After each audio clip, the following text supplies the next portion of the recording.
CESAR, the Center for Substance Abuse Research, is dedicated to bringing to light the problems drugs create to provide further prevention and treatment options. Dr. Eric Wish and Aaron Artigiani are the two primary researchers focusing on the effects, production, and distribution of synthetic cannabinoids, commonly known as synthetic marijuana.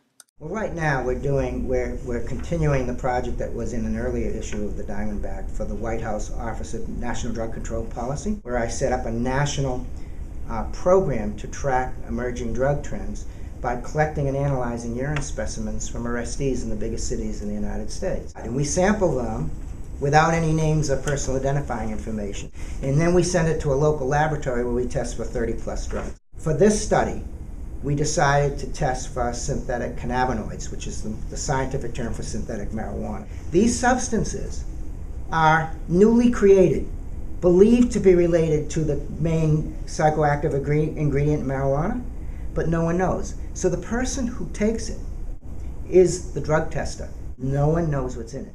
Dr. Wish's associate Aaron also speaks to the dangers of synthetic cannabinoids. You may be looking for a particular feeling or thinking that it's going to contain something familiar to you, like maybe ecstasy and Molly as an example, but you don't know for sure if that's what you're getting. That you can start feeling kind of giddy, or your motor coordination can be affected.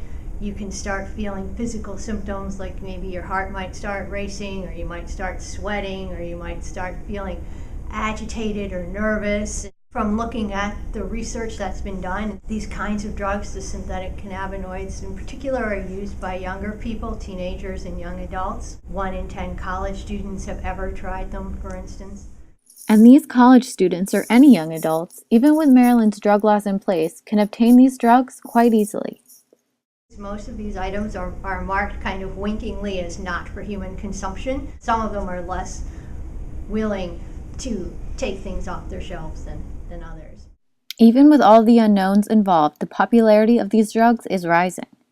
If you look at young men, say men under 30, 1/4 to 1/3 of them tested positive for synthetic cannabinoids, regardless of whether they had failed or passed the smaller criminal justice drug screen. So I just think the real take-home message, the thing that's really important for students and other people to think about with all of these drugs, is that you just really don't know what you're taking or how it's going to affect you. So you just need to be careful and thoughtful about what you're doing.